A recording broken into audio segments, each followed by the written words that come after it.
Let's watch this. Two Philippine nationals were arrested for trying to withdraw $10 billion at an HSBC branch with forged documents.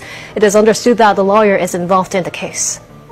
Reportedly, a male lawyer and a businesswoman aged 68 and 38 respectively arrived at the HSBC Premier Center in Central at 5 p.m. on Monday. The pair requested a withdrawal of $10 billion or about 78 billion Hong Kong dollars, with three suspected forged letters of credit, which are payment guarantee documents issued by banks for buyers. The bank staff found the documents suspicious and called the police. After further investigation, three more suspected accomplices were arrested on suspicion of using false instruments. So ito po yun. 5 including 2 Filipinos arrested in attempt to withdraw 10 billion with fake documents.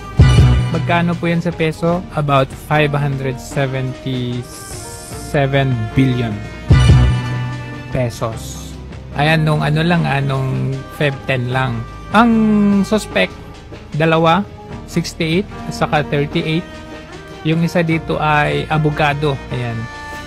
The female suspect presented 3 counterfeit bank documents.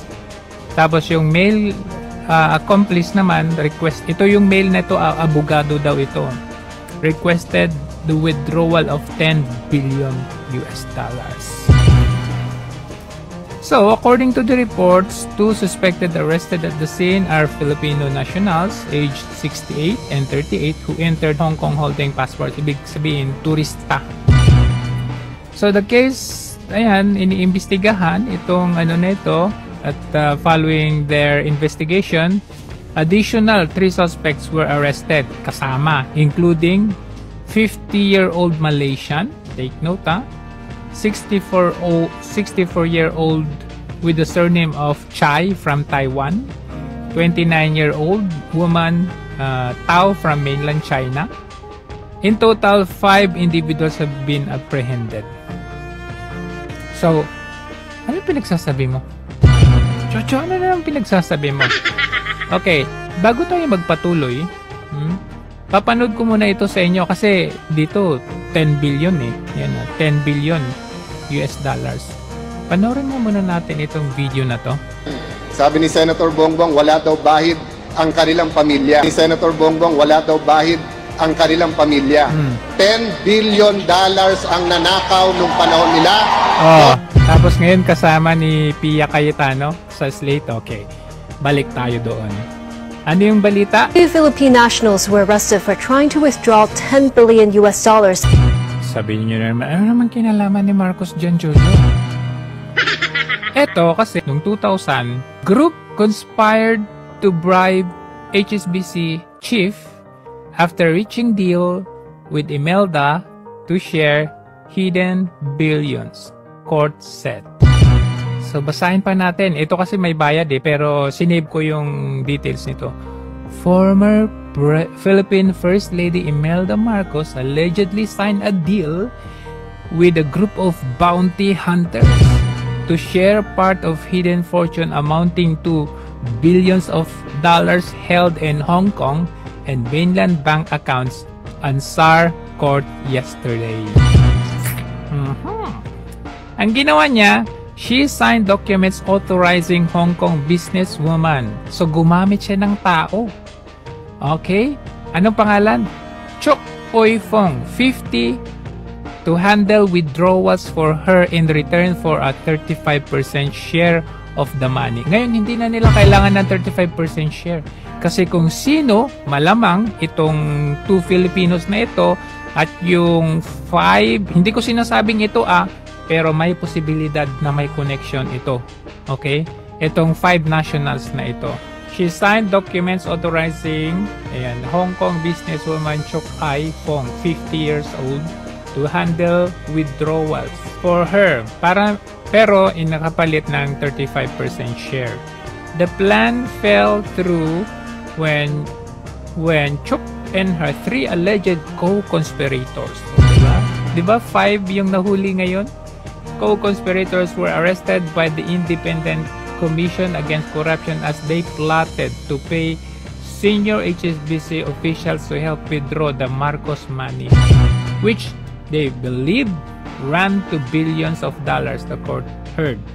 Chuk, mainland businesswoman, taga-mainland, oh. Taga-mainland, guys. Tapos, 51, Hong Kong loan broker, Tang Hoi Lam, 49, and merchant Go Hao were charged yesterday. So wala po tong pinagkaiba dito sa ayan ito. Bakit? Anong kinalaman na naman yan, Jojo?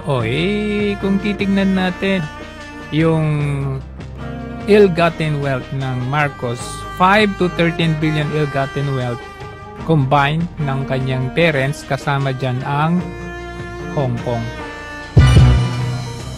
So ano masabi natin dyan, guys?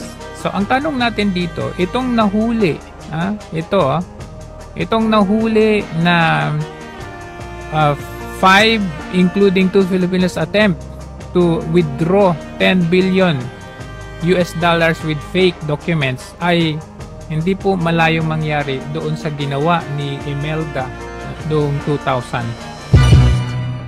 So the question ngayon, mayroon bang kinalaman ang Marcos dito sa nahuling 2 Pilipino dito sa Hong Kong ng pag-withdraw? Imagine 577 billion pesos yon, 10 billion kagaya nung sinabi nitong si Cayetano.